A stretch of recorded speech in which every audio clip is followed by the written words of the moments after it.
ברוכים הבאים לעוד חרוז בשרשרת 555 מבית היוצר של יעל מילו. היום אנחנו בשרשרת 555 סרנדיפיטי, שבה מספרים על אירוע מקרי בחיי שהפך לבעל השפעה עליי ועל אנשים רבים. בקיצור, מקרה סרנדיפיטי. ועם המתכון לסרנדיפיטי מבית היוצר של דוקטור תמרה טילמן, בעלת המעבדה לפוטנציאל האנושי, שממוקמת בבוסטון, ואקסלרייטור ההליכה שמלמד איך להשתמש בפוטנציאל האנושי בתוך חודש ימים. יש לי העונג להכיר לכם היום את דנה אליעזר, שהיא מומחית בינלאומית לשיווק, בעלת רקע עשיר באקדמיה ותפקידים בכירים בתעשייה, כולל סמנכ"ל שיווק באמריקן אקספרס ומנהלת שיווק של קבוצת הכדורגל הפועל באר שבע, שהגיעו למקום הראשון בליגה, והיא תפעלה את מערכת השיווק של הקבוצה המצליחה הזו. ותכף נדבר על העסק שלה לשיווק שמתרחש בתנועה ואפילו תוך כדי ריצה. והוא כולו סיפור של מקריות, כפי שמיד נשמע. שלום דנה, בואי תציגי את עצמך. תודה רבה על ההזדמנות, תודה לענת, יעל ודוקטור תמרה טילמן. נעים מאוד, שמי דנה. במבט על הסיפור שלי כולו הוא על אישה שהייתה במקומות הנכונים, בזמן הנכון, הרבה פעמים. יש לי הרבה אהבות והיום אני אדבר על האהבה שלי לריצה, לספורט, האהבה שלי ללמד סטודנטים ולשיווק. אני רק אתחיל עם רקע קצר עליי. אני בעלת תואר שני בהנדסת תעשייה וניהול. כפי שענת ציינה, יש לי ניסיון ניהולי בכיר בשיווק ובמכירות. יש לי גם ניסיון בעשיר כמרצה. לימדתי הרבה שנים באוניברסיטאות ומכללות. כבר בראשית שנות ה-20 שלי לימדתי בהרבה מוסדות, באוניברסיטת בן גוריון, במכללת ספיר, באחווה, באוניברסיטה הפתוחה, ולשמחתי בשנים האחרונות גם הצטרפתי למרכז האקדמי פרס ברחובות. אז לימדתי הרבה שנים סטודנטים, עברו דרכי לדעתי אלפים, ומגוון מקצועות הניהול לתואר ראשון, לתואר שני, גם סטודנטים להנדסת תעשייה וניהול, סטודנטים להנדסת תוכנה. לימדתי מגוון רחב של קורסים, ניהול, משאבי אנוש, כלכלה וחברה במזרח התיכון, פילוסופיה של אתיקה בעסקים, אבל הכי אהבתי ואני אוהבת ללמד שיווק והתנהגות צרכנים.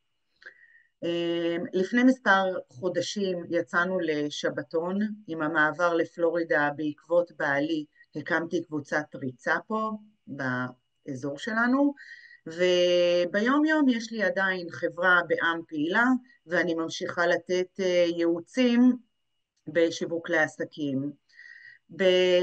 לפני מספר חודשים הצטרפתי לאקסלרייטור של דוקטור תמרה טילמן. באקסלרייטור ההליכה עלה הרעיון לשלב בין ביזנס לפלז'ר, לשלב בין הייעוץ לבין הריצה, ועל זה אנחנו בעצם נדבר פה היום. וואי, איזה כיף, ממש מרתק. הזכרת במהלך השיח שלך את המושג הזה שנקרא התנהגות צרכנים.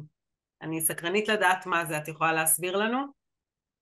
כן, אז כמו שאמרתי, אני מאוד אוהבת שיווק ואני אוהבת ללמד התנהגות צרכנים. זה מרכיב שהוא מאוד מאוד מרכזי באסטרטגיה שיווקית, והוא חשוב, כי הוא מסביר לנו איך אנחנו מקבלים החלטות ואיזה מוצרים אנחנו באים לקחת ולקנות. הוא מסביר לנו מתי אנחנו עושים את הרכישות וממי אנחנו קונים, והמשווקים בעצם מפתחים אסטרטגיה שיווקית יעילה כדי להגיע בול לצרכנים שהם רוצים עם המסר הנכון. אנחנו לא רוצים להשקיע משאבים וזמן וכסף בצרכנים שהמסר או המוצר לא רלוונטי. אז אנחנו בודקים מה משפיע ומה תופס את תשומת הלב של הצרכן, והיכן נמצא הצרכן במדיות השונות, האם הוא בפייסבוק, באינסטגרם, בטיק טוק, יכול להיות שהוא בכלל במדיה מסורתית. אנחנו צריכים לדעת את כל המאפיינים האלה. אנחנו צריכים לדעת מה משפיע. יכול להיות שעל המוצר שלנו משפיע המחיר, משפיע האיכות, משפיע ההצעה.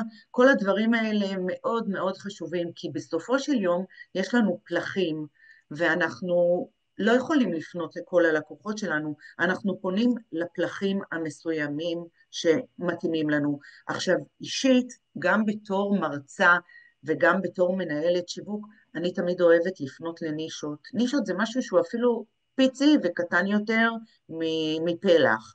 הוא משהו שהמתחרים עדיין לא הגיעו אליו, הוא משהו שיכול להיות מרוחק יותר וקטן יותר, אבל שם יש לנו הזדמנות להיות מיוחדים ומבודלים, ושם גם הלקוח בעצם יהיה מוכן לשלם יותר ויהיה לנו בנפיט. אז התנהגות צרכנים, בול פגיעה, יש לנו פלחים, נישה וייחודיות, זה מסכם את זה. וואי, ממש מעניין. אנחנו מדברים פה היום על סרנדיפיטי, ואני רואה שבעסק שלך יש הרבה מאוד אירועים מקריים. את יכולה קצת לספר לנו על המקריות בחיים שלך ובעסק? מטורף.